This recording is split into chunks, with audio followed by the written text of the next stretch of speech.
அஷ்டமி திதியில் அழகான சூரியனே, தீப்பிழம்பாக இருக்கும் நீங்கள் இப்படி கனிவோடு அருள் கொடுக்க என்ன தவம் செய்தோமோ.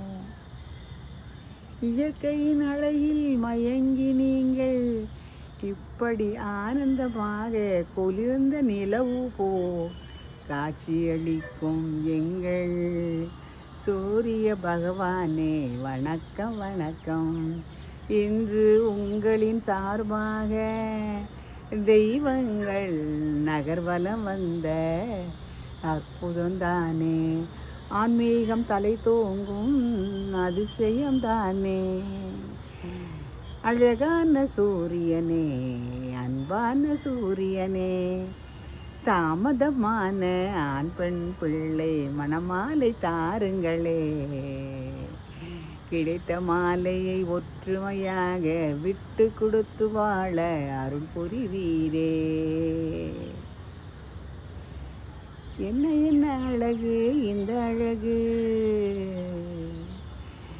இன்று என்ன அருமையான அஷ்டமி. அஷ்டமியில் திதி. ஆமாம், திதி என்றால் என்ன? மூதாதையர்களுக்கு நாம் நன்றி தெரிவிக்கும் அன்னதான வழிபாடு. அன்று இறைவன் கருவறையில் இருந்து உற்சவ மூர்த்தியாக ஒரு ஊரில் எத்தனை கோயில்கள் இருக்கிறதோ அத்தனை தெய்வங்களும் காலையில் புறப்பட்டு வீதி வீதியாக மக்களை அடியாரை சந்தித்து அவர் மனதை அறிந்து எல்லோரும் ஒவ்வொரு சுவாமியின் பின்னாடி சுவாமியின் நாமங்களை இரவு வரை பாடிக்கொண்டே சுவாமி அந்த ஸ்தலம் அடையும் வரை அற்புதமாக அடியார்கள் இளைஞர்களும் எல்லோரும் போட்டி போட்டு அஷ்டமி திதியில் அழகாக அன்னதானம் என்ன, ஐஸ்கிரீம் என்ன, ஜூஸ் என்ன, சர்பத் என்ன, பிஸ்கட் என்ன, சிதர் தேங்காய் என்ன, விதவிதமான வீடியோவும் போட்டோவும்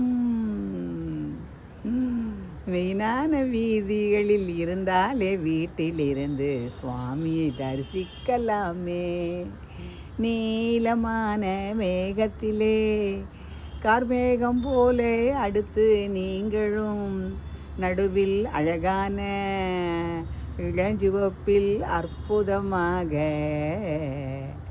அப்பதாவின் கண்களுக்கு என்ன அழகு.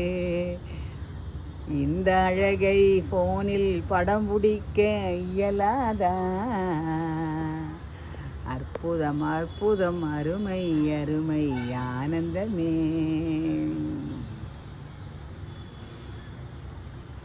மார்கழி திங்கள் மதிநிறை நன்னாள் நீராட போகும் போவீரே. மார்கழியில் திருப்பாவை,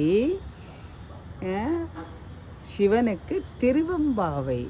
ஆண்டாள் சோடி கொடுத்து மார்கழியில் இறைவனை அடைய அவளே அன்று கன்னி பெண்களுடன் நீராட போனது போல் இன்று அடியார்கள் அனைவரும் அந்தந்த ஊரில் காலையிலே ஆர்மோன பொட்டியுடன் ஜால்ராவுடன் சுவாமி நாமங்களை சொல்லி கொண்டு, அதனால்தான் பூமி ஐம்பூதங்களும் சிறிது தனிவாகவே இந்த ஆன்மீகம் தலை தூங்குவதால்.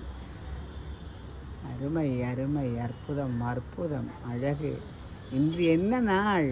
அஷ்டமி திதி. அருமைதானே?